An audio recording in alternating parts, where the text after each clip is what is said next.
전에도 하나님 도와주시옵소서. 어떤 한 구절 한 말씀이라도 마음속에 새기게 하시고 붙들게 하시고 변화가 일어날 수 있도록 주여 인도하여 주시옵소서. 위대하신 하나님 찬양합니다. 예수 그리스도 이름으로 기도드립니다.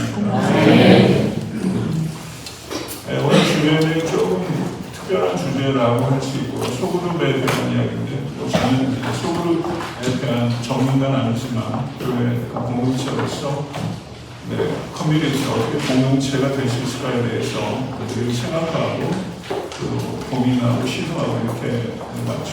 그래서 오늘 읽고 발표한 내용들이 많았고 오늘 그 내용들이 제가 어떤 면에서 좀 더 분명하게 또 이렇게 깊이 심화하는 그런 내용이 되지 않을까 싶습니다. 교재를 보시면요. 훈련 목표 먼저 한번 보도록 하겠습니다. 훈련 목표 시작. 아멘. 진리와 사랑으로 연결되어 진리는 빛에 속하고요. 사랑은 열에 속합니다. 그래서 빛과 열. 이 둘은 분리되지 않습니다. 그래서 진리는 방향을 제시하고 사랑은 능력을 공급합니다. 그래서 사랑이 없는 진리는 굉장히 냉혹해지고 진리가 없는 사랑은 물러집니다. 그래서 이 두 가지가 어느 하나만 있기도 사실 어렵습니다. 근데 이 두 가지를 결합한다는 것은 대단히 어렵다는 얘기고 대단히 어려운 얘기이기 때문에 가치 있는 얘기입니다. 그래서 이 진리와 사랑이 한 인격 안에 같이 형성된다는 것은 시간이 걸리는 일이고 또 귀한 일인데 이런 훌륭한 부분에서 진리의 빛과 사랑의 불, 빛과 불이 여러분의 영혼 가운데 연결되기 간절했다라고 우리 자녀들도 그렇게 양육할 수 있기를 기대합니다. 그리고 여기서 중요한 건 함께 성장하기, 함께 성장하기. 그러니까 이렇게 연결되고 함께 성장하는 것이 소그룹을 통하지 않고는 매우 힘들다. 그리고 소그룹을 통해서 사실 이 일이 가장 분명하게 이루어진다 이렇게 볼 수 있겠습니다. 히브리서 10장 25절 말씀 다시 한번 읽어볼까요? 오직 원하여 들수록 그리하자. 아멘.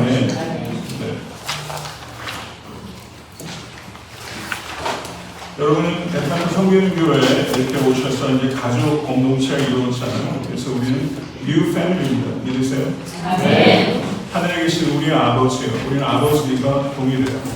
그래서 하늘에 계신 우리 아버지라는 것은 우리 형제 자매라는 뜻을 그 안에 포함하고 있습니다. 그래서 하늘에 계신 우리 아버지요 라고 기도한다는 것은 우리가 형제 자매로서의 책임을 다하겠습니다 라는 보다 적극적인 실천과 윤리를 포함하고 있는 거죠. 그렇다면 정말 성도님께서 이제 다양한 시간대에 이렇게 오셨는데 에탄 성교회 교회에서 여러분들께서 얼마나 의미 있는 관계를 맺으면서 신앙생활을 하고 계십니까? 한번 그 질문을 드리고 싶고 그리고 주변의 성도님들을 보시면서도 아무리 집사님은 얼마나 의미 있는 관계를 맺고 계신가 이런 것들을 주의 있게 살피고 그리고 저분과 나하고 좋은 관계를 맺는 것도 너무 중요하지만 이 집사님과 김 집사님을 좀 연결해드리면 참 좋겠다. 두 분이 잘 맞을 것 같다. 두 분이 서로 친구가 돼서 서로 연마하듯이 발전할 것 같다.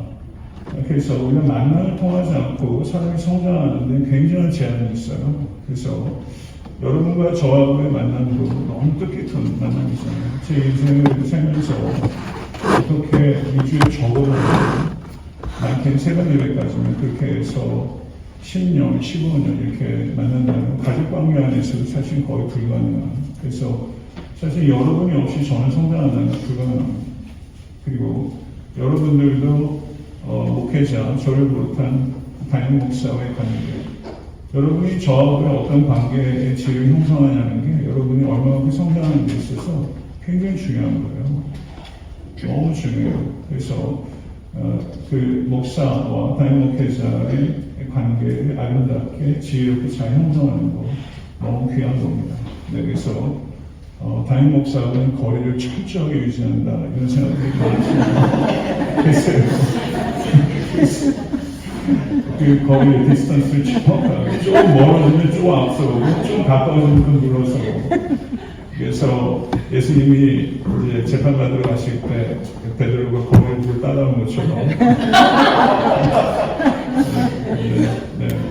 그래서 다인목사의 관계를 잘 맺는 게 저도 친구가 저게 중요하고요. 그래서 좋은 프렌십을 맺고 싶은 생각이. 그래서 저도 예전에 그때 그 친구 좀 더 가깝게 할 거. 참 좋은 아이는 내가 한 걸로 다 했을 거. 그쯤에도 내 좋은 친구 되줬을 거 하는 후회들이 지나보니까 되게 많더라고요. 그래서 저는 어떤 의미에서 오늘 강의를 시작하면서 제자 훈련을 과연 제가 은퇴하기 전에 몇 번을 할 수 있을까? 저희가 법적으로 이게 제 은퇴 연령이 71세 하루 전이에요. 네. 그러니까 뭐 10몇 년 이렇게 돼 있잖아요. 12년, 13년 뒤면 벌써 이제 그런 세월이 이제 됐는데 제자훈련 제가 몇 번 할 수 있을까요? 여러분들이 뭐 시한생 하시면서 제자훈련을 이제 멘토도 하시는 분도 계시면 몇 번의 제자훈련을 받을 수 있을까요? 사실은 이번이 마지막 제자훈련일 수도 있죠. 어떻게 보면 이 제자훈련을 통해서 내가 어떤 나에게 변화가 있을까, 누구를 만날까, 누구와 어떤 변화를 할까, 이런 부분들이 있어서 좀 의미 있는 그런 만남과 깨달음과 이런 식이 됐으면 너무 좋겠다. 이런 생각이 저한테 참 간절해요. 네, 간절하고. 그래서 아껴서 방해되어 있다. 이제 벌써 5장이니까 11장까지니까 하나하나의 내용이지만 거기에 기도와 마음을 담아서 정말 진심되게 전달하고 또 성도님들도 이렇게 그렇게 잘 듣고 받고 붙들고 이런 역사가 있으면 좋겠다 이런 생각이 많습니다. 그래서 아까 목회자의 관계를 얘기했는데 목회자의 관계에 있어서 갈라디아서에서 얘기할 때 목회자를 너무 지나치게 후대하지 마십시오. 너무 지나치게 후대하지 말고 목회자를 지나치게 박대하지도 마시고요. 목회자에게 필요한 것은 적절한 존중이 필요한 거예요. 그래서 여러분께서 목사들을 대할 때 저뿐만 아니라 교회 모든 사실을 대할 때 너무 요즘은 너무 후대하는 경우는 사실 많지는 않습니다. 네, 그런 경우 드는 것 같아요. 그거는 저희 선배들 한참 세대, 80년대, 90년대 목회자들에 대한 그런 부분이고, 저는 케이스메이커한 리더십을 저는 추구하지 않습니다. 그런데 너무 후대하지 마시고, 너무 박대하지 마시고, 그래서 목회자를 잘 존중해 주셔서, 특별히 저하고 저희 교회 부사역자들과 맺는 관계는 달라요. 경우에 따라서는 제가 이렇게 꾸준일 수도 있어요. 근데 제가 이게 체력적으로 쉽지 않은데, 어쨌든 가르쳐야 되고 광고하고 이런 부분이 필요하지만 성도님들께서 부목사님들이나 전사님들을 잘 대해주셔서 그분들이 잘 성장해서 좋은 목회자가 될 수 있도록 되는 거. 결국 목회자는 사람이 하나의 교회가 되는 거죠. 그래서 그런 관계에 있어서 여러분께서 담임 목회자와 부목사님들과 전사님들 하실 때 잘 대해주시면 좋겠다 이런 생각이 들어요. 담임 목사들 일반적으로 부목사님들 성도들하고 가까운 거 별로 안 좋아하시더라고요. 근데 저는 그렇지 않아요. 그러니까 부목사님들 더 많이 사랑해 주시고 기도해 주시고 그렇게 하시면 좋겠어요. 저는 그렇게 속이 좁은 사람은 아니에요. 저는 제 아내의 사람은 농담이고 성이 계세요, 성이? 이런 얘기 하면 되게 안 좋아합니다. 제가 이제 부목사일 때, 뉴욕에서 부목사일 때 담임 목사님이 저 성도님들하고 가까워지는 걸 되게 싫어하셨어요. 그런데 할아버지 할머니들은 많잖아요. 90대 넘은 할아버지. 그분들은 제 손을 덥석덥석 잡아도 담임 목사님 전혀 신경 안 쓰시더라고요. 그분들하고는 제가 이렇게 모시고 다니고 업고 다니고 심지어 그런 일이 있었는데, 그래서 여하튼 저는 성도님들께서 그 목사님들이나 전생들한테 이렇게 존중해 주시고 기도한다고 얘기해 주시고 설교하는 오늘 설교 은혜 받다고 얘기해 주시고 그런 따뜻한 말들을 좀 해주면 좋겠다. 네, 그런 생각이 듭니다. 네. 근데 이제 본론으로 들어가서 저희 교회 성도님들이 실제 사역에 인바되는 퍼센테이지가 뭐 계속 바뀌니까 전 대략적으로 20% 정도가 적극적으로 사역에 하시고 계시다 이런 생각이 들고 조금 이렇게 넓게 보게 되면 그 이상 되겠지만 전 40%를 넘기지는 않는 것 같아요. 그러면 60% 정도의 성경이 사역과 무관하게 신앙생활 하고 계시죠. 그런 사역 그리고 이제 목장에도 이제 실제 참석하지 않은 분들도 꽤 계시는 것 같아요. 그러다 보니까 우리 교회는 이렇게 연결되어 있지만 또 서로 연결되지 않은 채도 빠르게 성장하고 있다 이렇게 볼 수 있습니다. 그래서 교회가 계속 빠르게 성장하고 있지만 하부 구조가 얼마나 튼튼한가라고 했을 때 우리가 이제 고층 건물을 짓게 되면 그만큼 기초가 깊어야 높이 올라가잖아요. 근데 저희 교회가 가령 뭐 100층을 짓는다라고 하면 하부 구조가 100층을 감당할 수 있는 기초가 되어 있나라고 했을 때 전 그런 부분을 좀 상당히 미흡하다 이렇게 봅니다. 그러니까 커넥트 되어 있지 않은 부분이 굉장히 많다는 거죠. 네, 그러면 우리가 정확하게 우리의 어떤 상황과 현실을 진단해야 되지만 우리가 그걸 통해서 어떻게 생명의 변화가 일어나는 살아있는 공동체를 만들고 체험할 수 있을까? 네, 아멘. 그래서 정말 살아있는 공동체를 경험하고 싶어요. 저도 너무 간절해요. 그리고 그 공동체가 이 안에서 좀 경험될 수 있길 바라고. 그래서 윌로우 크릭에서 이런 말을 했습니다. 같이 한번 읽어볼까요? 우리는 어떤 사람도 결국 홀로 있지 않은 교회가 될 것이다.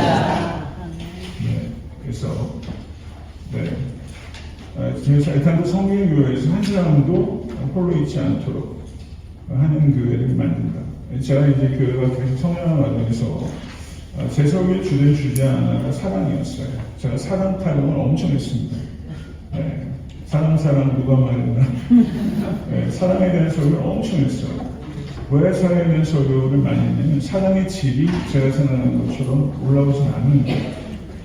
다툼은 저에게는 거의 없었습니다, 사실은. 그런데 다툼이 없다는 게 우리가 서로 뜨겁게 사랑하고 성경은 뜨겁게 사랑하고 얘기하는데 그런 공동체가 우리 안에서 경험되는 저는 아닌 것 같거든요. 그래서 홀로 있지 않은 교회를 만든다. 그래서 제가 항상 강조했던 게 교회가 더 크기, 더 성장하기, 더 사랑하기. 어떤 게 더 성장하는 거, 양적 성장은 쉽지 않습니다. 그래서 저는 양적으로 성장하는 교회들에 대해서 우리도 그렇지만 폄하하는 거 굉장히 온당하지 않다고 생각해요. 아틀란타에서 이렇게 급성장하는 교회에 있는 거 되게 기쁜 일이죠. 그런데 더 성장하는 것과 더 사랑하기 둘 중에 선택한다면 저는 항상 더 사랑하기 선택해야 된다고 생각해요. 그래서 더 사랑하기가 훨씬 힘들어요. 더 사랑하기. 그래서 우리 교회는 계속 그런 시름을 해오고 있어요. 앞으로도 마찬가지고. 그래서 어떻게 이 소그룹을 통해서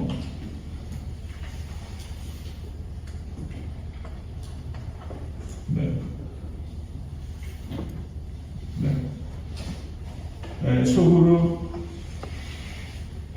왜 소그룹인가에 대해서 얘기해 보도록 하겠습니다. 창세기 1장 26절 보게 되면 첫 번째 성경 본문이니까 같이 한번 읽어볼게요. 시작. 하나님이 이르시되 우리의 형상을 따라 우리의 모양대로 우리가 사람을 만들고 그들로 바다의 물고기와 하늘의 새와 가축과 모든 나무와 땅에 있는 모든 것을 다스리게 하자 하시고. 아멘. 우리의 형상을 따라 너무나 중요한 신학적인 개념이죠. 그리고 요한복음 17장 1절을 보게 되면 요한복음 17장 1절 그들은 세상에 없었고 나는 단체로 원하오나니 그걸 다시 아버지여 내게 주신 아버지의 이름으로 그들을 불러다사 우리와 같이 그들도 하나되게 하옵소서. 아멘. 우리와 같이 그들도 하나가 되게 할 주옵소서라고 하면서 우리란 표현이 나오고 있잖아요. 그래서 하나님께서는 홀로 계신 하나님이 아니시라 하나님께서는 성부, 성자, 성령님의 관계 안에 계신 삼위일체 하나님이시라고요. 그래서 하나님께서 공동체에 관심을 갖는 정도나 나는 공동체를 원해 라는 정도가 아니라 하나님 자신이 공동체로 준비하세요. 그래서 삼위일체 공동체가 같이 한번 해볼게요. 시작. 삼위일체 공동체가 최초의 공동체이며 모델 공동체이다 라고 말할 수 있습니다. 그래서 삼위일체 하나님, 그래서 삼위일체 하나님이 최초의 소그룹이라고 할 수 있는 것입니다. 그래서 우리가 하나님의 형상대로 지음받았다는 것이 신학적으로 굉장히 중요한 주제고 어려운 주제입니다. 그래서 하나님의 형상대로 창조됐다는 것이 크게 두 가지 의미가 있어요. 관계적 존재로 지음받았다. 우리는 관계적 존재로 지음받았어요. 관계 안에서 살아가도록 지음받은 것입니다. 다른 말하면 공동체를 형성하며 살아가도록 지음받은 거예요. 그렇기 때문에 공동체는 선택이 아니라 필수입니다. 선택이 아니라 필수예요. 그래서 하나님께서는 우리 각자를 구별된 존재로 창조하셨습니다. 구별된 존재로 창조하셨는데 분리될 수 없는 존재로 창조하셨어요. 구별된 존재로 창조하신 동시에 분리될 수 없는 존재로 창조하셨어요. 구별된 존재이면서 다른 말로 하면 연결된 존재로 창조하셨다는 거예요. 예, 그럴 때 우리의 인간됨이 온전해지고 그럴 때 행복하게 되는 것이죠. 그래서 이 공동체로 우리를 공동체적인 삶을 부르셨는데 이것이 가정생활과 교회 생활에서 그대로 적용됩니다. 하나님께서 만드신 커뮤니티는 가정과 교회밖에 없어요. 하나님께서 라이언스 클럽 안 만드셨고요. 하나님께서 해경 전에 안 만드셨고 하나님께서 고대 동문회 안 만드셨어요. 하나님께서 호남향후에 안 만드셨어요.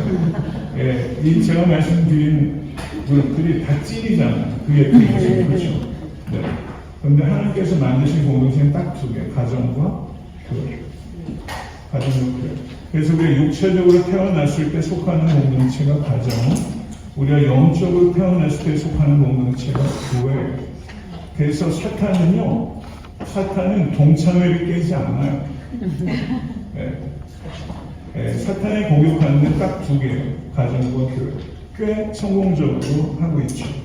두 개가 좀 위험하세요. 가정이 위험하고 교회가 위험하고. 그래서 교회 이 삼위일체 하나님이 결혼한 사람은 하나 안에서 둘이죠. 삼위일체는 하나 안에서 셋이죠. 부부는 하나 안에서 둘이에요. 그리고 교회는 어떻습니까? 각각이 구별된 존재인데 분리되지 않는 존재로 있는 거죠. 그래서 가정은 작은 교회고 교회는 큰 가정이에요. 그렇죠? 그래서 우리가 형제자매, 그래서 우리가 사도들이 서신서 쓸 때 사랑하는 자들이여 아가페토 이렇게 말하면서 서신서 군데군데 사랑하는 자들이요. 저는 그게 그냥 립 서비스하거나 의미 없이 날리는 말이 아닙니다. 사랑하는 자들이요. 저도 사랑하는 성도 여러분, 제가 이렇게 말하는데 저는 그게 입에 붙었어요. 네, 진짜 그런 마음이 있습니까? 그런 마음이 없으면 저는 한 번만해도 살지 못합니다. 네, 근데 사랑이 불완전하지만 정말 성도님들이 사랑하고 존재하는 마음이 저한테 있기 때문에 제가 고백하는 거고, 제가 사실은 개척하고 있어 허리 디스크가 문제가 돼서 한국가에서 수술하고 오면서 담임 목사가 없이 교회가 몇 달 동안 이렇게 어려운 시간을 겪었죠. 갔다 와서 제 성도님들께 첫 번째 설교하면서 성도 여러분, 제가 여러분들을 사랑한다고 생각하십니까? 그랬더니 아멘 그러시더라고요. 제가 괜히 한 적이 있어요. 제가 잘 모르겠어요. 그랬어요. 제가 성도님들을 사랑하는지 잘 모르겠다. 제가 여러분들을 사랑하기 때문에 뭘 했나요? 개척한 지 불과 얼마 지나지 않고 허리 아프고 갔다 왔고, 사랑하고자 하는 마음이 있는데 사랑한다고 말하기에는 그렇게 됐어요. 근데 이제 정말 여러분 향한 사랑은 제가 고백할 수 있도록 제 삶이나 목회를 이끌어가겠다고 이야기를 제가 그렇게 조심스러운 사람이에요. 그런데 이제 설교하다 보면 사랑하는 성도를 제가 너무 자주 하는데 설교를 듣다 보니까 그런 마음이 들더라고요. 그래서 우리가 사랑하는 형제 자매라는 거 이거를 사랑해서 안 느낄 수 있지만 우리가 예수 그리스도의 피로 말미암아 뉴 패밀리 형제 자매가 됐다는 거 이거에 대해서 정말 소중히 여기는 여러분과 제가 되시길 원합니다. 네. 죄수들이 문제는 독방에 가두는 걸 제일 끊치게 됩니다. 독방에 가두는 왜 그럴까요? 우리는 서로를 필요하기 때문입니다. 그래서 상호 의존 결핍증. 그래서 우리가 서로 의존하지 않아요. 가까워지면 문제가 생긴다고 생각합니다. 그래서 교회에 와서도 담임 목사님도 사역자님도 거리두기, 그래서 성도님들과도 거리두기를 하는 거죠. 왜냐하면 여러 신앙생활 속에서 경험들이 있기 때문에 어려움을 겪게 될 거라고 생각하는 거죠. 그러다 보니까 우리 관계의 질이 굉장히 값싼 은혜, 값싼 교제가 교회 내에서 많이 있다는 겁니다. 그래서 왜 이렇게 안 넘어가요?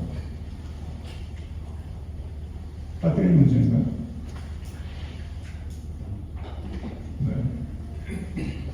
네. 소그룹은 2번입니다. 소그룹은 공동체를 경험할 수 있는 가장 단순하고 자연스러운 형태이다. 이렇게 말할 수 있습니다. 소그룹은 다시 한번 읽어볼까요? 소그룹은 공동체를 경험할 수 있는 가장 단순하고 자연스러운 형태이다. 네. 지금 화면이 사라졌는데 소그룹은 하나님의 존재의 본질과 목적으로부터 탄생된 것이다. 이렇게 말할 수 있습니다. 하나님의 존재의 본질, 삼위일체의 본질, 그리고 목적으로부터 탄생한 것이다. 그래서 상호의존은 하나님의 창조 질서의 일부라는 겁니다. 그리고 상호의존은 제자도의 표시예요. 상호의존. 그럼 존스 같은 목사님을 저는 개인적으로 너무너무 제 존스를 좋아하고 존경해요. 그분의 글을 제가 너무 좋아하고, 그래서 그분의 책을 많이 읽는데 그분이 돌아가시기 전에 쓴 책이 Radical Discipleship에 대한 책이었습니다. 거기에 보게 되면 제자도의 표지 가운데 하나를 상호의존이라고 이야기를 합니다. 그러면 상호의존에 대해서 여러분 Driving Miss Daisy라는 영화 혹시 아세요? 보신 적 있으세요? 예, 거기에 아카데미상을 받은 것 같아요. 71세 고집센 과부 백인 데이지 할머니와 흑인 운전사 호크와의 관계가 발전되는 과정을 그리고 있어요. 이 흑인 운전사 호크가 모건 프리먼이 연기했습니다. 근데 데이지 여사가 왜 처음에 데이지 여사가 운전하고 다녔던 거예요. 그런데 브레이크 대신에 엑셀을 밟아가지고 교통사고가 나면서 문제가 발생한 거예요.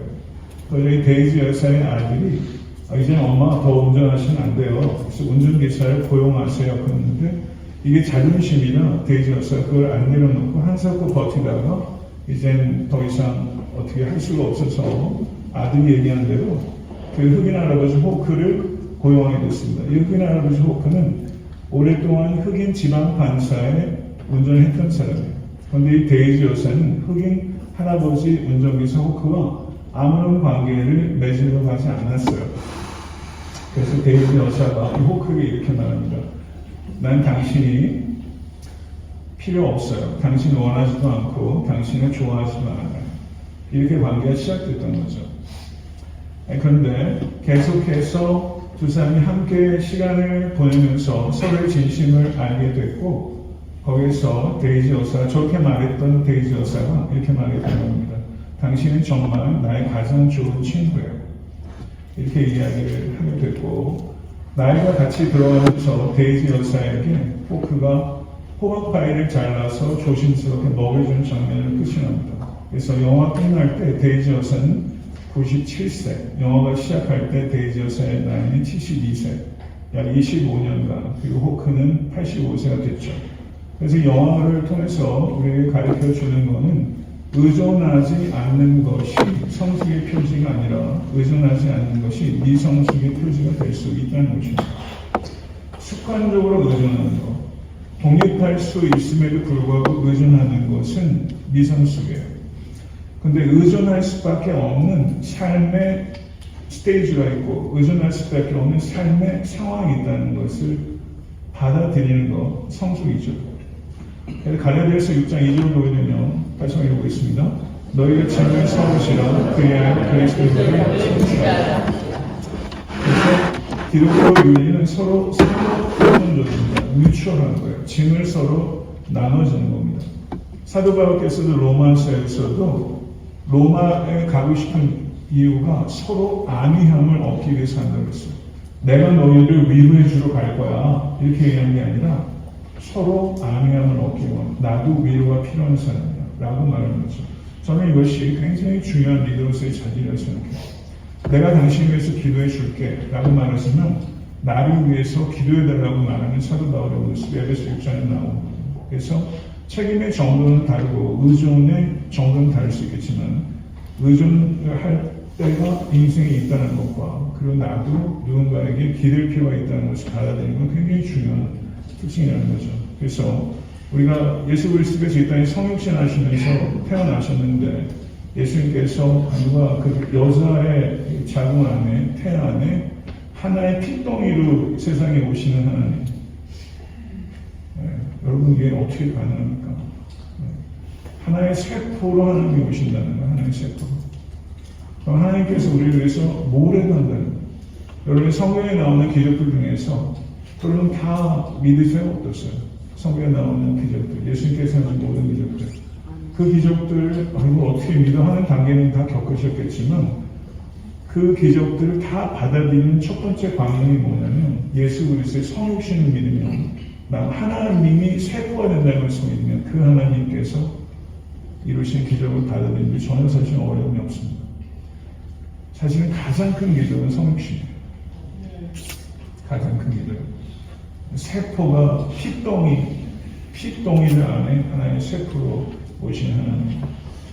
그러니까 예수 그리스도께서 아비로서 사셨던 기록들은 복음서에는 사실 거의 없죠. 누가복음에 조금 있어요. 그래서 예수님께서 아기셨을 때 과연 어떠셨을까에 대한 영화도 있더라고요. 저도 본 적이 있는데 그런 이미지네이션 할 필요 있다고 생각합니다. 그런데 예수님께서 세포로 오시고 깐난장이로 이런 성장하는 과정 속에서 하나님의 아들조차 의존적이었다는 거죠.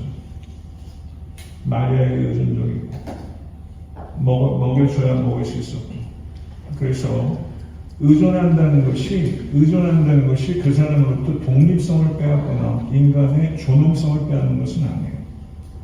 의존할 수밖에 없는 스테이지가 있다는 겁니다. 그러다가 의존적 존재로 있다가 성장하면서 누군가에게 의존할 수 있는 존재가 되고 그러다 나이가 들어가면서 불가피하게 또 누군가에게 의존하는 존재가 되는 거죠. 이것이 우리가 하나님께서 우리에게 삶 가운데 계획해 놓으신 인생의 육체의 과정이에요. 의존적 존재로 태어나서 의존적 존재의 삶을 마무리하고 그리고 누군가의 짐을 져주는 존재를 살아갈 수 있도록 이것이 하나님의 계획의 일부입니다. 그래서 이것을 받아들일 수 있어야 돼요. 이것이 삶입니다. 그래서 저는 저희 아버지 돌아가시기 올해 1월 20일이고 저희 어머니가 여전히 힘들어하시네. 내일 오세요. 6개월 꽉 채워가지고 오십니다. 저희 아버지가 마지막까지 본인 양말을 빠셨어요. 마지막까지 스스로 샤워를 하시고 자 며칠 전에 가서 그 샤워실에서 샤워하면서 우리 아버지 왜 이렇게 고집스러우셨어? 아버지 마지막 샤워 한 번을 못해야 되는데 어렸을 때 금수탕이랑 목욕탕이 저를 많이 데리고 왔었어요. 금수탕. 왜 금수탕이시고? 가면은 하도 빡빡 물어가지고 나올 때 1번 원숭이에 그리고 옛날에 초코우유를 하나 주는데 거기다 이렇게 딱땅을 이렇게 그거 하나를 또 이렇게 아이고 들어와서 얘야 시원하다. 아주 소문이 많죠. 그래서 그게 이제 저희 아버지는 굉장히 독립적으로 의존하지 않고 다른 사람들은 의존하는 품이 넓으셨는데 본인은 되게 의존하지 않으셨어요. 이렇게 그리고 돌아가신 바로 전날까지도 마당에 빗자루 가지고 쓰시고 그렇게 하셨어요.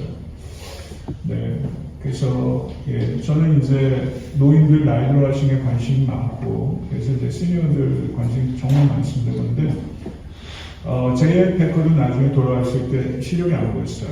제가 알기로는 JI 패커는 제가 직접 봤고 설교도 직접 들었고 굉장히 학 같은 사람입니다. 성인인데 근데 이 사람이 우리가 신체의 기능이 하나씩 꺼져요. 하나씩 꺼질 때. 근데 그걸 어떻게 수용하느냐는 문제죠.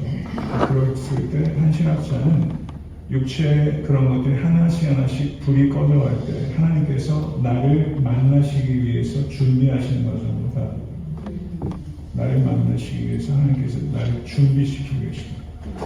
그렇게 이해한다면 내가 눈이 잘 안 보이고 내가 어느 순간 잘 걸어지지 않고 허리가 걷고 하는 그런 생실의 시간에 하나님께서 나를 만나실 드디어 tremendous lover 하나님의 그 놀라운 연인을 만날 시간이 가까운다라고 생각을 갖고 되면 저는 너무 낭만적인 얘기인지 모르겠지만 그런 생각을 봤을 때 기쁠 것 같아요.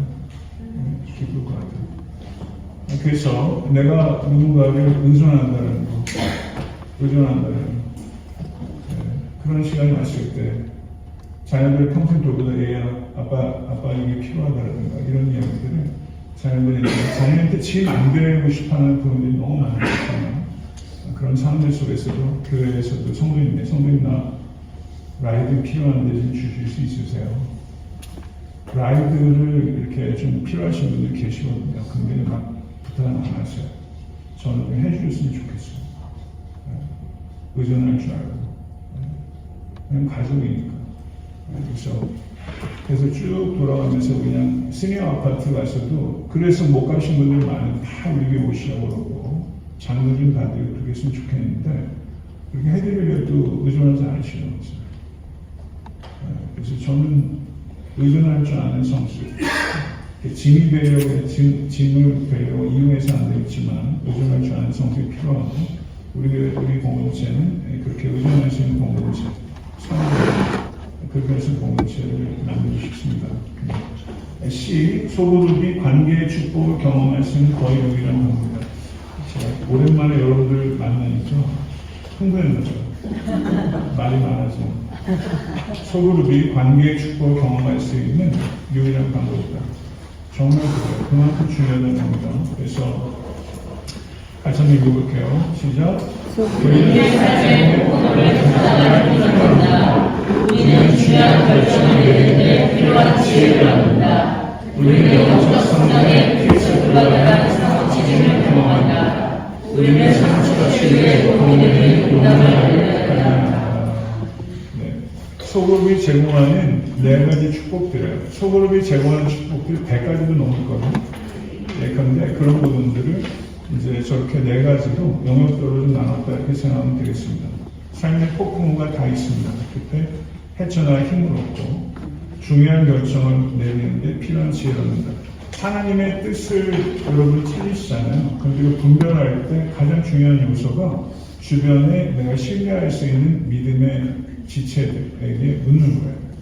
그래서 지혜를 얻으셔야 돼요. 의논이 없어지면 경영이 무너진다. 자문이 이렇게 말하거든요. 의논할 줄 알아야 됩니다. 그리고 영적 성장에 상호 책임이 필수 불가이래요. 그래서 처리처를 날카롭게 하는 것. 지금 너무 중요하고 남편의 도움이 없이 아내가 성장하는 것은 대단히 제약이 있어요. 아내의 도움이 없이 남편의 거룩은 굉장히 제한이 있습니다. 그럴 수밖에 없어요. 성령님께서 우리를 거룩하게 하시는 분이시죠. 성령님께서 우리를 거룩하게 하실 때 사람을 통해서 역사하실 때가 많아요. 근데 그 사람이 배우자일 때가 굉장히 많아요. 그래서 배우자는 서로 해피니스가 결혼의 목적이 아닙니다. 홀리니스가 목적이에요. 홀리니스를 이룬 데 있어서 배우자가 처리처를 연마할 때 그 연마가 부부 안에서 있어서 너무 날카롭게 하시면 안 되지만 너무 날카롭게 이거 성경했거든요. 그래서 뭐 여하튼 그래서 영적 성장에 있어서 그렇게 부모 자식 간에도 상호 간에 이게 2가지인 거예요. 다윗과 조나단이 없는 다윗의 성장 여러분 분명히 제약을 겪었을 거예요. 사울이 없는 다윗은 얼마나 성장할 수 있었을 거예요. 사울이 없었으면 다윗은 저렇게 성장 못해요. 사울이 있었기 때문에 왕제가 된 겁니다. 그리고 조나단이 있었기 때문에 성장해요. 조나단은 기꺼이 비료가 된 사람이에요. 자기가 꽃이 되려고 안 했어요. 자기가 왕세자 아닙니까? 누가 뭐래요? 그리고 조나단만한 인물이 드물어요. 용맹하죠. 그리고 인격적이잖아요. 그런데 하나님 뜻이 아니니까 기꺼이 친구에게 그래서 자기는 거론되겠다고 합니다. 조나단 정말 대단한 것이에요. 조나단이 다윗을 만들어요. 그리고 여러분이 살다 보면 우리의 내면을 다져주는 사람도 있고 우리의 내면을 허무는 사람도 있습니다. 근데 내면의 허무는 삶 때문에 내가 성장하지 못했어. 이건 핑계예요. 우리는 허무는 원수를 통해서 성장할 수 있어요. 우리는 왜냐하면 리액트하지 않고 우리 리스판드하기 때문에. 우리는 리스판드하는 사람은 원수 때문에 내가 망했어. 저 사람 때문에 내가 망했어. 저 사람 때문에 그르쳤어. 이거는 옳지 않고 그것에 대해서 내가 리스판드하는 거죠. 리스판드에서 모든 것들을 통해서 내가 성장할 수 있도록 한다. 그래서 만남이 우리를 성장시킨다. 네, 그래서 그 중요한 건 내가 누구에게 어떤 만남을 줄 것인가. 네, 나를 통해서 저 사람이 어떻게 성장할 수 있을까 하는 부분들까지 나가는 거죠. 네, 그렇게 우리가 서로를 대하고 바라본다면 저는 기적이 일어날 것 같아요. 기적이. 우리 아이들이 좀 그런 걸 좀 경험했으면 좋겠어요. 옆에 있는 친구들에게 개념적으로 다 이걸 이해하지 못한다 할지라도 내가 이 친구가 그런 우정을 이해하고 서로 격려를 끌어주며 성장할 수 있도록 그렇게 되면 너무 좋겠습니다. 네, 그 다음에는 상처 치유의 도움의 용납. 네. 복음은요, 우리를 용서하는데, 복음이 우리를 용서하냐, 우리를 용납하냐, 둘 중에 하나를 선택하려면 용납하는 거예요. 복음. 용서는, 그래, 내가 너 이제 용서할게. 다시 보지 말자. 내가, 그럼 미워하지 않을 거야. 이게 아니야. forgive는 됐어. 이제 잘 가는 예수님께서 세리마트를 용서하셨잖아요. 그리고 세리와 죄인들과 식사하셨죠. 용납하는 거예요. 복음은 용납하는 거예요. 내가 너를 용서해. 그러나 너하고 밥은 안 먹어.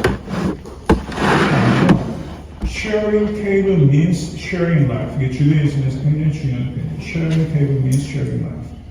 그래서 식탁을 쉐어한다는 것은 삶을 쉐어하는 것이다. 여러분이 식탁을 같이 하지 않는 사람은 친구가 아니에요. 그래서 사실 식탁 공동체인데 우리가 밥상 공동체인데요. 교회 공동체 자체가. 그래서 여러분들께서 용서라는 건 끌어안는 것이다. 용납하는 것이다. 진정한 의미는 거기까지 나는 적극적인 의미라는 걸 잘 이해하셔야 됩니다. 네. 그 다음에 소그룹의 핵심 요소에 대해서 말씀드리겠습니다. 진정한 관계. 이게 이제 아까 이종일 일사님 또 설명을 잘 해주셨는데 그 내용들 연장선상에 있다 이렇게 보면 되겠고요. 자기를 노출하는 거예요. 자기를 노출해야 됩니다. 나를 알려야 돼요. 알고 싶어 하고. 그런데 서로 모르면 친밀감은 없어요. 서로 모르면. 네. 그래서 저도 성도님들에 관심이 많아요. 그래서 성도님들을 알고 싶고, 근데 시간과 제약은 있지만, 그래서 서로 그분을 알고 나를 알리고 해야 친밀감이 생깁니다. 그런데 그럼 제가 이제 이렇게 뭐 선교라든가 회의를 해서 공항에 가게 되면 공항에 게이트 앞에 쭉 가잖아요. 그럼 게이트 앞에 수많은 사람들이 서성거리고 오고 가면서 만나요. 예, 그런데 우리가 교회에서 사람들과 만나는 퀄리티가 공항 게이트 앞에서 서로 만나는 정도의 퀄리티일 때가 많다는 거죠. 매우 비상적이고 매우 순간적이고. 예, 그래서 교회 이 커뮤니티가 교회 안의 친구가 공항 게이트 앞에서 만난 같이 돼서는 안 된다. 그래서 자기를 묘사하는 아이스 브레이크를 할 줄 알아야 되는데요. 그런데 이 아이스 브레이크 할 때 너무 충격적으로 얘기하면 안 됩니다. 너무 충격적으로.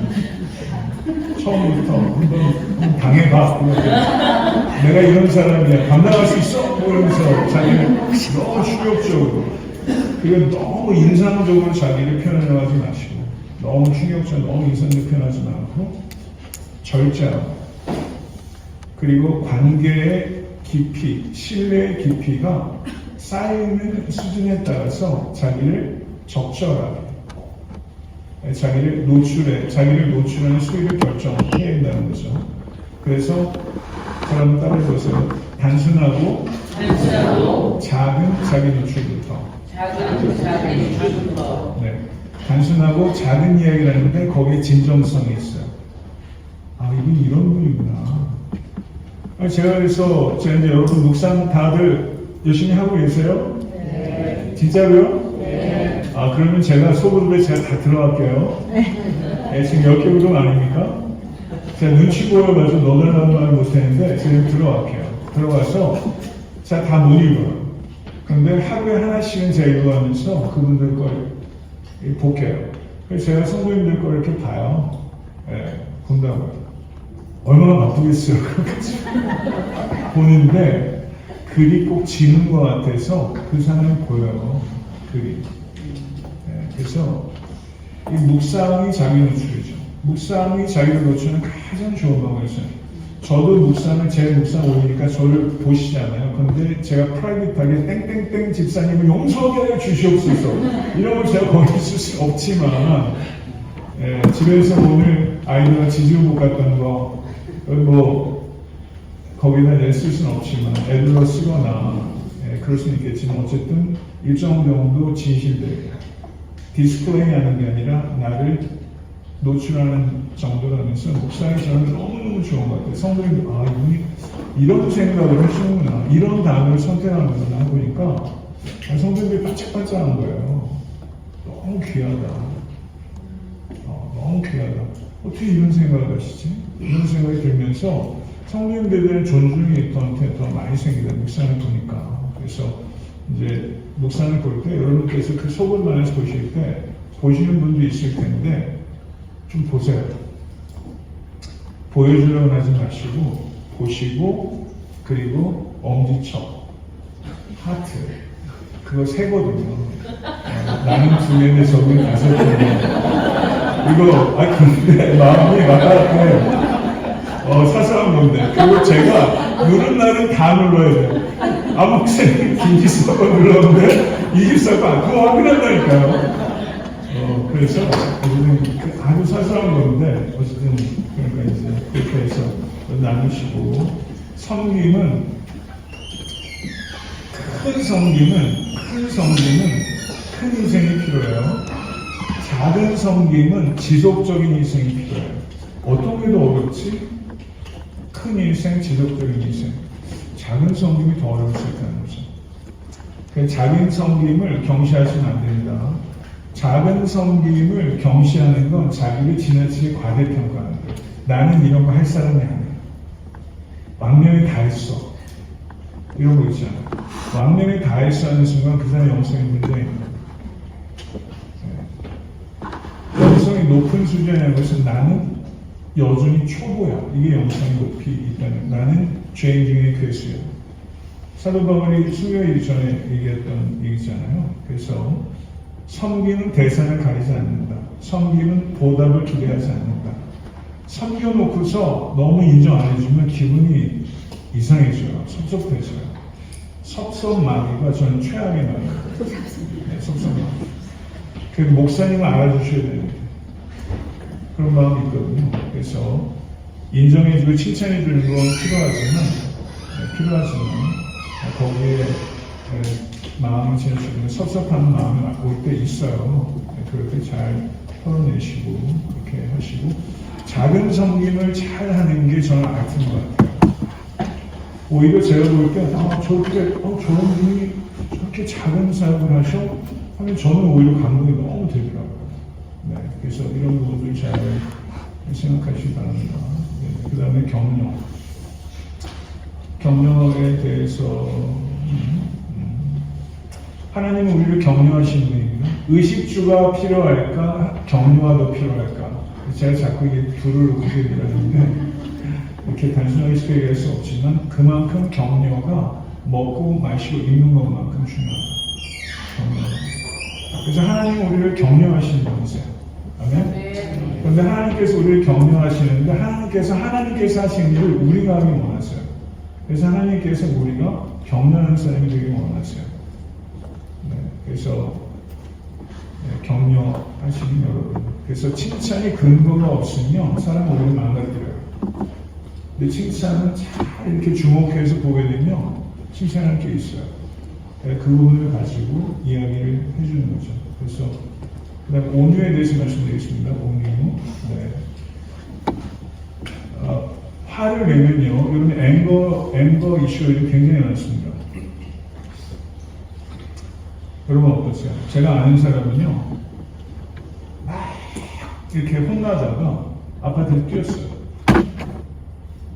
13살 죽었어요. 제가 너무너무 놀랐어요. 멀고 먼 친척이에요. 할머니한테 혼났다가 아빠도 그냥 쫓아버렸어요. 오래전 얘기예요. 저는 지금 얘기하는데 막 소름이 돋아요. 너무 놀라가지고. 화를 어떻게 할 줄 모르는 시대에 살고 있습니다. 마귀는 이 화를 노려요. 화를 품고 잠자리에 들면 마귀가 왜곡하고 비약하게 하고 감정적이게 하고 극단적이게 해요.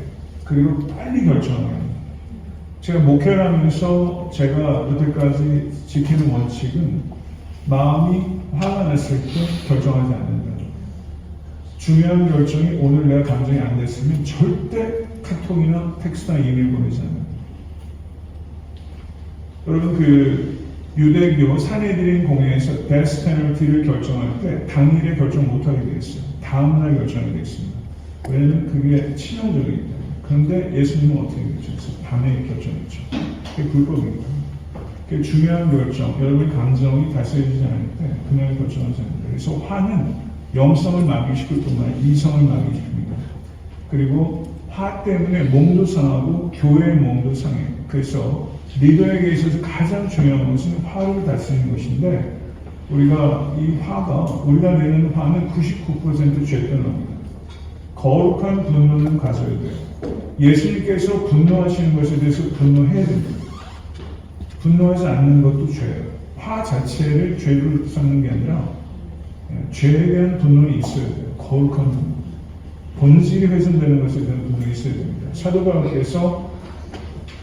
사도 바울께서도 갈라디아서에서 복음을 변질시키는 이들에 대해서 저주가 있을 줄 이렇게 얘기했잖아요. 그건 굉장히 스러운 말이에요. 그렇게 얘기할 수 있어야 됩니다. 그러나 우리가 내는 화는 거의 대부분 비본질적인 것에 대한 죄 때문에 하는 거죠. 그래서 또 얘기할 수 있겠고 권면에 대해서 얘기하겠습니다. 에베소 4장 1절을 보게 되면 저는 따라해보세요. 그러므로 주 안에서 갇힌 내가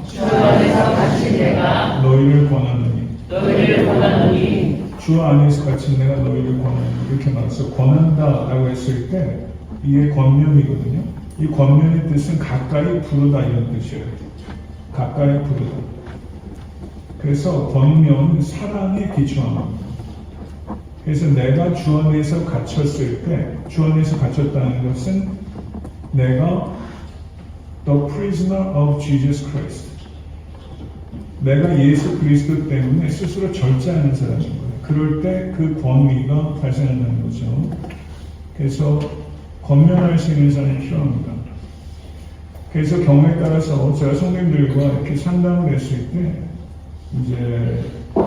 상담을 했을 때 제가 권고하는 내용들이 동의는 안 되도록 제가 성도님들께 권면하는 게 제 진심으로 사랑하는 마음으로 전달한다는 것은 공감할 수 있어요.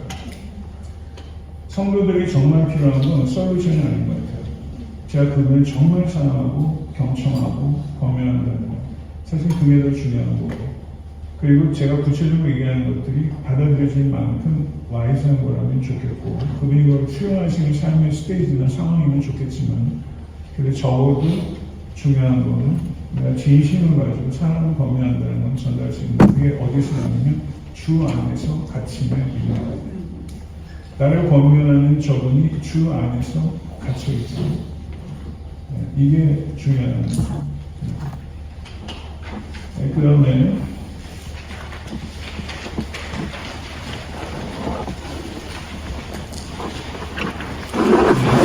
사람들 사이에 있는 상처와 사람들 안에 있는 상처를 모두 치유합니다. 이렇게 나와 있습니다. C.S. 루이스가 그런 말을 했어요. 기독교는 위 안에서 시작되지 않는다. 무슨 말일까요?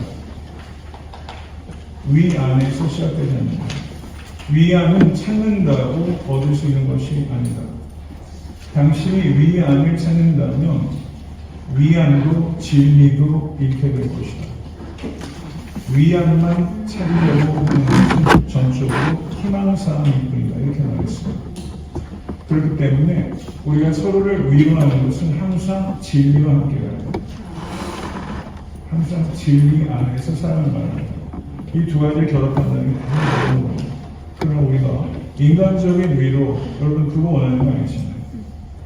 진리 안에서 비롯된 위안, 네, 그것이 이제 되는 거고. 네, 소그룹들이 있습니다. 지금 저희 교회도 있고 저희가 만들려고 하는 소그룹들도 있죠. 그런데 소그룹이 말씀 중심이냐, 교제 중심이냐, 변화 중심이냐라고 했을 때 말씀 중심의 물음표, 교제 중심의 물음표, 변화 중심의 느낌표. 그러니까 여기에 답이 있죠. 우리의 소그룹은 변화 중심의 소그룹이 되는 거예요. 말씀 중심, 모든 게 말씀 중심이 되죠. 근데 말씀은 성경 읽기는 성경 살기를 위한 거라고 말씀드렸죠. 성경 살기가 공적인 목적이에요. 그래서 우리가 말씀의 중심이라는 것은 정답을 찾는 데 있지 않습니다. 우리가 소그룹을 통해서 자꾸 정답을 찾다 보면 사람을 놓쳐요. 근데 교제 중심의 소그룹이 있어요. 아무래도 목장이 교제 중심인 경우가 많죠. 그래서 서로를 이해하고 수용하는 데 집중하다 보면 그게 필요하지만 서로를 이해하고 수용하는 데 집중하다 보면 기초가 흔들릴 수 있어요. 그래서 변화 중심의 소그룹은 오직 하나님에 관한 것만 혹은 오직 나에 관한 것만이 아닌 변화 중심의 소그룹은 저희는 따라해 보시죠. 하나님과 나에 관한 진리. 그래서 변화 중심의 소그룹은 하나님만 이야기하는 것도 아니고 나만 이야기하는 것도 아니고 하나님과 나에 관한 진리. 우리가 나를 아는 것은 그 하나님에 대한 지식이 없이는 나에 대한 지식은 없어요. 맞죠? 켈빈이 말합니다. 하나님을 아는 지식이 있어야 나에 대한 지식을 알 수 있어요. 그래서 우리가 정답이 아니라 변화를 추구해야 됩니다. 아멘.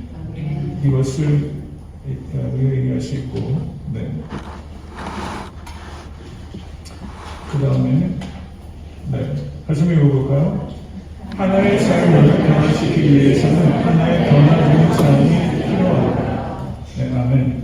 그래서 지금 우리가 훈련을 통하여 뭐예요? 성숙을 이루며 변화된 삶으로 영광을 돌리다. 띵! 저도 그랬더라고요. 우리가 변화를 원해요, 다. 그런데 변화된 하나의 삶을 변화시키기 위해서는 변화적인 삶이 필요하다는 거죠. 네, 그래서 변화적인 삶을 서로 안에 볼 수 있어야 됩니다. 그 다음에 건강한 갈등에 대한 이야기 아까 하셨는데 충분히 이야기하셨던 것 같아요. 건강한 갈등은 뭡니까? 관점의 정직한 차이예요. 관점의 정직한 차이. 이게 건강한 갈등이에요. 건강한 갈등은 오히려 기회가 됩니다. 그래서 건강한 갈등에 있어서 이견이 있는 사람을 통하지 않고 어떻게 발전해요? 남편과 부부가 정확히 같으면 둘이 있을 이유가 하나도 없어요. 이견이 있기 때문에 발전할 수 있는 거죠.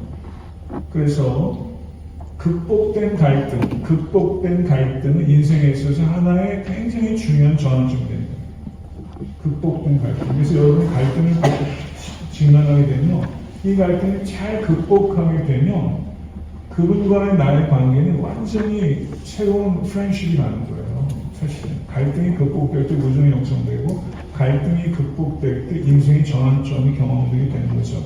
그래서 갈등은 오히려 관계의 기회로 만들고 다시 한번 이렇게 은혜롭게 그리고 지혜롭게 은혜롭게 지혜롭게 해결한다.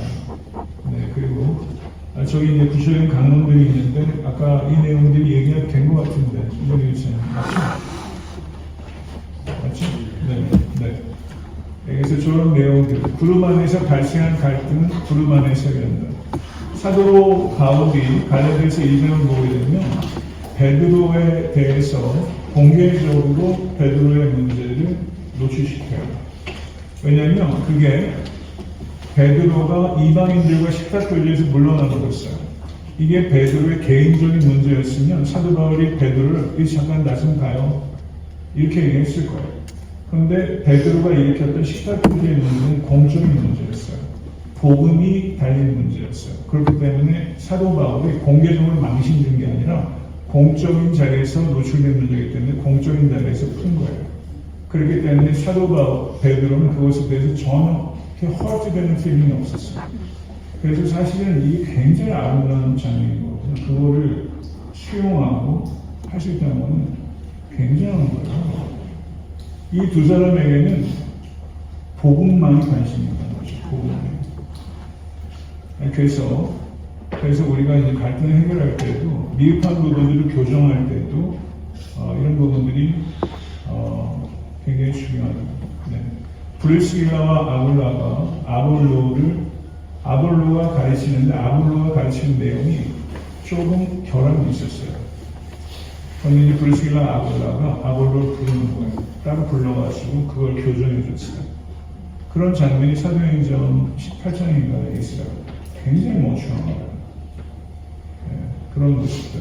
그래서 이런 부분들이 갈등을 해결할 때 이걸 사적으로 풀어야 되느냐 아니면 공적인 자리에서 이렇게 해야 되는 부분들에 대해서도 이렇게 판단을 해야 된다는 거고, 가능하면 빨리 즉시 해결하려고 하지 마시고 가능하면 빨리 반드시 즉시 해결해야 되는 건 반대하는 거고요. 그 다음에 허를 찌르려고 하지 마십시오. 상대방에게 감정적으로 준비되지 않았을 때 허를 찌르면 그건 굉장히 어려워요. 이게 문제를 풀려는 건지 나를 해치려고 하는 건지 그런 거죠. 그리고 온라인상으로 여러분 카톡으로 감정 표현할 때 성질은 풀릴 수 있는데 문제는 풀리지 않아요. 카톡을 보면서 헷갈려. 이게 뭔 얘기를 하는 건지 너무 상처가 되거나, 저도 카톡을 띡 보면 한 일주일씩 이거를 어떻게 반응해야 될지 고민스러울 때가 너무 많아요. 이게 뭐 얘기하는 거지? 그래서 실제 이렇게 보게 되면 표정이나 언어가, 표정이나 감정이나 뉘앙스를 통해서도 방어법도 있는 거고, 그래서 이렇게 중요한 문제일수록 대면에서 풀어나가는 게 너무 중요하다. 그래서 SNS를 통해서 여러분 감정 표현, 이모티콘도 보내는 것도 너무 해석의 여지가 많아요. 그래서 그런 부분에 신중해야 된다는 거. 그 다음에 정죄하지 말고 opinion, 의견으로, 상대방이 의견으로 들을 수 있도록 얘기를 해야 됩니다. 주장을 얘기하지 말고 suggestion, 제안으로 들을 수 있도록 합리성에 기초해서 대화는 너무 중요하다는 거고, 그리고 상대방이 말할 기회를 준다는 거, 그리고 관계 회복을 목적으로 한다는 거. 말이 이렇게 안 맞을 수 있어요. 그런데 다른 말을 하고 나는 계속 팽팽한데 그럼에도 불구하고 이분이 관계를 해결하려고 하는 거예요. 라는 건 전달될 수 있다고 생각합니다. 그 다음에 목양과 돌봄.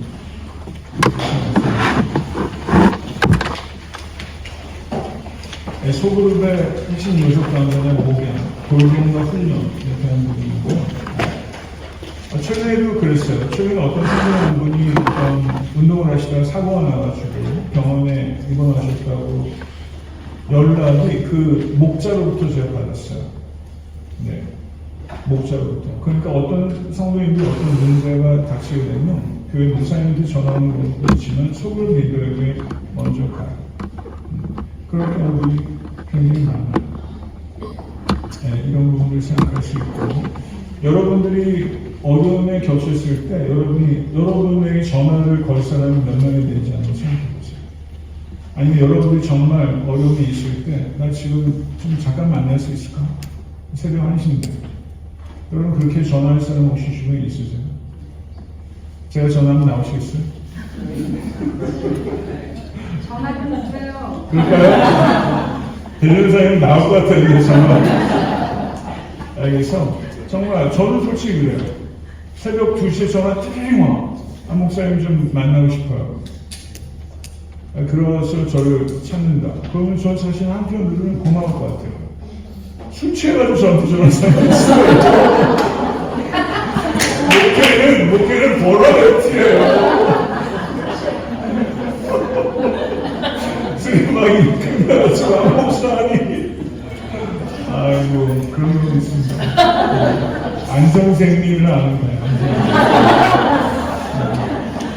교회 안에서 소그룹의 형태가 굉장히 많은데 연령 중심의 소그룹, 교회에서 성도님들이 제가 내년에 그런 모임 만들고 남녀 전쟁은 안 하는데 30대 남성, 30대 여성, 40대, 50대, 10대 너무 좋은 분들이 많은데 서로 몰라. 그래서 저희가 성교센터에 있으니까 너무 좋잖아요. 그리고 제가 내년에 맨스 바이블 스터디 시작할 겁니다. 네, 제가 시간을 어떻게 쪼개서라도 맨스 바이블 스터디. 남성들이 수다 떨 때가 너무 없어. 남성들이 이거를 풀어야 돼요. 그래서 남성들의 성역 공부반을 제가 만들고 부목사님도 한 그룹씩 만들어가지고 제가 항상 보면 개척했을 때 파메라 브레드에 미국 사람들, 남자들 성역 공부를 늘 하더라고요. 저는 너무 좋았어요. 저도 늘 초기에는 남자 성도들 와서 차 마시고 하나님 나라에 그게 너무 좋았는데 사실 너무 바빠서 안 됐어요. 그래서 화요일 날은 김 목사님이 새벽 예를 나오지 말고 거기 가서 제가 너무 프리한 거. 어쨌든 그래서 레이디스 바이블 스터디 만들어주세요. 그건 왜? 레이디스 바이블 스터디 제가 할 수는 없으니까 뭐 원하시면 해드려요. 네, 출장 뷔페. 그래서 알겠습니다. 저는 소금 세팅에서 성경을 이야기하면 제가 막 1대 다잖아요. 근데 1대 뭐 원어 버스로 제가 들어가 성경 공부를 하면 저는 그걸 너무 좋아하거든요. 그래서 그런 모임을 제가 남자 성도님을 위해서 곧 시작하겠다는 말씀드리고 그런 모임들을 아주 흥미 중심의 속으로 승리의 속으로 교회에서 많이 계획하고 지금 피클볼 굉장히 활발하게 되고 있는데 월간 낚시 무슨 잡지 생각나는 월간 낚시 월간 산에 뭐 이런 거 해서 제가 안집사면 그런 거 다 만들고 다닐 텐데 진짜 좀 해주세요. 그런 거. 네. 저도 김집사님 다 하고 다녔으니까. 지금 많이 하고 계세요. 네. 그 다음에 사역 중심 속으로 이렇게 있어서 저희가 지금 많이 길어지네요. 그 교회에 이제 사역 개발팀이 있습니다. 사역을 지원하고 그래서 목회자들과 계속 논의하면서 지금 교회 부서 조직이 대략 16개 부서 조직이 되어 있어요. 근데 부서장께서 모든 그 해당 부서 애들을 관장하는 거의 대부분 한 형태이기 때문에 중간 리더가 자발적으로 자기 생각을 넣기가 어려운 구조예요. 그래서 그 안에 있는 부서들을 다 좀 이렇게 세분화시켜서 직접 자기 생각이 드러나고 능동적으로 할 수 있도록 그렇게 팀 단위로 많이 위원회 조직과 팀 단위로 조직을 바꾸는 걸로 논의가 돼서 결정이 됐습니다. 그래서 팀이 지금 대략 한 100개 이상 만들어졌어요. 그래서 내년도에 그렇게 좀 들어가시고 그 다음에 어떤 팀이 좀 돼 있으면 좋겠다 이런 부분들. 그래서 예를 들면 저희 교회 예전에 탤런트 하셨던 분이 2분 있으세요. 탤런트. 그래서 뭐 공연 예술팀 예를 들면 그래서 연극 같은 거를 통해서 성극, 1인극, 무언극 혹은 뭐 제가 뭐 다니엘에 대해서 설명한다 그러면 다니엘에 대한 이야기 한 5분 정도를 연극을 하고 설명을 이렇게 해서 뭔가 성도님들 중에서 그런 쪽의 은사와 뭐 이런 일들을 개발할 수 있도록 여러분께서 그런 부분들 많이 교회 역으로 좀 제안을 해주시면 좋겠다 이런 말씀드립니다. 그 다음에 돌봄 중심 속으로, 그 다음에 속으로 리더를 세우는 거.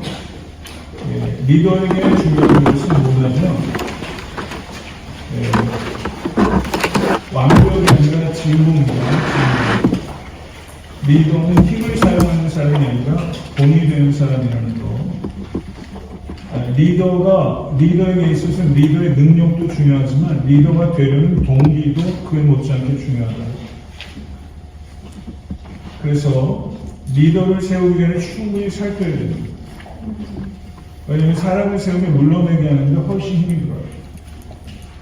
그래서 리더를 세우기 전에 충분히 살펴야 된다는 거. 그리고 리더에게는 진리를 향한 열정과 사람을 향한 애정이 있어야 돼요. 리더는 진리를 향한 열정과 사람에 대한 애정. 그리고 리더의 특징은 배우는 사람이어야 됩니다. 그래서 항상 리더는 양의 냄새가 나야 돼요. 목자는 양의 냄새가 나야 돼요. 교회 장로들 양의 냄새가 안 나요. 그런 문제가 생깁니다. 목사도 마찬가지예요. 양의 맹세라는 건 기꺼이 배우려는 태도입니다. 이게 없으면 리더는 항상 문제가 돼요. 그래서 리더의 유형이 가르치는 유형, 상담자 유형, 통제하는 유형 이렇게 있는데 가르침이 필요합니다. 그러나 소그룹이 설교 강단으로 만들어서는 안 돼요. 상담자 유형이 있어요. 그래서 모든 인간관계를 어떤 상처와 그거에 대한 리액션을 이렇게 푸는 분들이 있더라고요. 지나치게 심리학적으로 어프로치하는 거죠. 옳지 않아요. 통제하는 경우도 있습니다. 그리고 통제받는 거를 좋아하는 사람도 있어요. 아주 캐리스마틱한 거를 좋아하는 사람도 있고 또 그런 부분이 필요한 부분도 있지만 그러면 반대하는 사람들이 참지 못합니다. 이제 거의 정리가 됐고요. 그러면 소그룹을 어떻게 해야 되느냐라고 했을 때 광고하는 단계가 있죠. 주도 같은데 이제 광고하게 되면 정보입니다. 인포메이션을 받아요. 콜링으로 받지 않습니다. 광고 단계에서는. 그래서 비전을 제시해야 됩니다.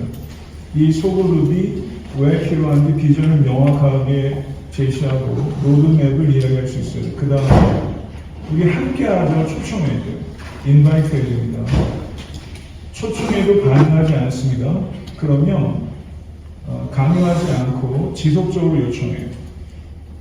그래서 그분이 소그룹 안으로 들어오셔서 같이 연결돼서 헌신하실 수 있도록 도전하는 겁니다. 그 정도 얘기할 수 있겠습니다. 얘기할 게 더 있는데요. 그 정도 얘기 좀 하면 되지 않을까 싶습니다.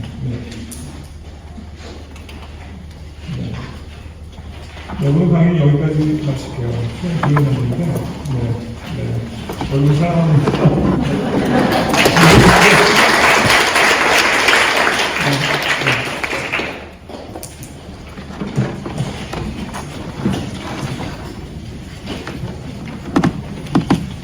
네, 여러분 수고 많으셨습니다. 오늘 광고하고 워크샵 진행하는 시간 가지려고 하는데 먼저 워크샵 진행하는 부분에 대해서 간단하게 말씀드리도록 하겠습니다. 조장님께서 인도하시는 그 인도에 따라서 각자 방으로 좀 인도하실 텐데, 진행하실 텐데, 총 주제가 4개입니다. 소그룹 참여의 당위성 1번이고요. 두 번째, 소그룹의 형태. 내가 원하는 소그룹은 무엇인지, 원하는 소그룹 형태 5가지를 메모해보고 왜 그런 소그룹을 하기 원하시는지, 이 두 번째가 그 소그룹의 형태이고요. 세 번째는 소그룹 참여 관련 질문입니다. 내가 원하는 소그룹이 조직된다면 참여할 것인지, 그리고 함께 그 소그룹에 참여할 수 있도록 다른 분들에게 권면할 것인지, 그게 세 번째 주제이고, 마지막으로는 소그룹 리더십 여부입니다. 내가 원하는 소그룹의 리더로 섬길 수 있으신지, 내가 리더의 역할이 어렵다고 생각되거나 주저하게 되는 이유가 있다면 그것은 무엇인지 솔직하게 나눠보는 시간도 가지면 좋을 것 같고요. 본인은 리더로서 훈련받는 것을 원하고 계시는지, 이거에 대해서 나눔지가 있습니다. 조장님들 통해서 내용들 나누실 때 여러분 솔직하고 진솔한 나눔들이 있기를 간절히 원합니다. 그리고 여러분 광고 말씀드리겠습니다. 광고 오늘 점심을 소그룹별로 함께 드시기를 권면하고 있습니다. 오늘 조원의 어떤 사정에 의해서 못하시는 분들은 다른 날에 해도 괜찮지만 가급적이면 오늘 이렇게 모였을 때 함께 교제 나눌 수 있으면 좋을 것 같습니다. 그리고 여러분 다음 주 6강이 이제 수요일 날 진행됩니다. 평소처럼 7시 반에 줌으로 진행됐는데 조장님들은 오늘 들어오시면서 5강에 대한 워크샵 나눔지를 드렸다면 6강은 내일 예배 시간에 로비에 준비해 놓도록 하겠습니다. 받아가시면 좋을 것 같고요. 네, 그렇습니다. 그 모임 장소들이 지금 여기 이 공간에서 한 4개 정도 조가 있을 수 있을 것 같고 할 수 있겠고, 그래서 10조부터 19, 87 여기 남아서 하시고 요 바로 옆에 공간 80 나누면 또 2개 정도 모일 수 있을 것 같아요. 거기에 이제 6, 5가 여기서 하고 나가시는 뒤쪽 저쪽에 또 방들이 좀 있습니다. 거기 나눠서 중요한 건 이 자리에서 19, 87 나누어 주시고, 네, 그렇게 장소 없으시면 아래 내려가시면 좋을 것 같습니다. 네, 오늘, 네, 어떤 거요? 구조는 아래층에서 하시겠다고 하십니다. 식사하시면서. 근데 티셔츠는 대신 받아가실 수 없고 오늘 사이즈별로 잘 받아가셨는데 나머지 분들은 나중에 나눠드리도록 하겠습니다. 이상으로 마치고 우리 박수로 마치고 조명님과 하겠습니다.